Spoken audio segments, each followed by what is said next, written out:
Hi hello, പുതിയൊരു product അപ്ഡേറ്റിനെ കുറിച്ചിട്ടാണ് ഇന്നത്തെ വീഡിയോയിൽ സംസാരിക്കുന്നത്. കുറേ ദിവസങ്ങളായി കമ്പനി പരസ്യങ്ങൾ ചെയ്തു വരുന്നുണ്ട്, ഒരു പ്രൊഡക്റ്റ് ലോഞ്ച് ചെയ്യുന്നുണ്ടെന്ന് പറഞ്ഞ്. ഇന്നലെയോടുകൂടി ആ കാത്തിരിപ്പിന് വിരാമമായി. കമ്പനിയുടെ പുതിയ പ്രൊഡക്റ്റ് ലോഞ്ച് ചെയ്തിരിക്കുകയാണ്. പ്രൊഡക്റ്റ് പുതിയതല്ല, നമുക്ക് ഓൾറെഡി ഉള്ള പ്രൊഡക്റ്റ് തന്നെയാണ് ഫോർമുല 1 ന്യൂട്രി ഷേക്ക് മിക്സ്.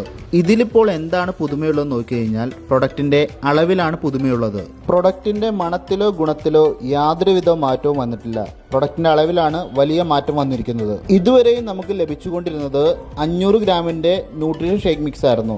ഇനി മുതൽ നമുക്ക് 750 ഗ്രാമിൻ്റെ ന്യൂട്രി ഷേക്ക് മിക്സ് അവൈലബിൾ ആണ്. ഇനി മുതൽ 750 ഗ്രാമിൻ്റെ പാക്കിൽ നമുക്ക് 10 സെർവിങ് കൂടുതൽ ലഭിക്കുന്നതാണ്. Mango, vanilla, rose gear, kulfi എന്നീ 4 ഫ്ലേവറിലാണ് ഇപ്പോൾ നമുക്ക് 750 ഗ്രാമിൻ്റെ പാക്കിൽ ലഭിക്കുന്നത്.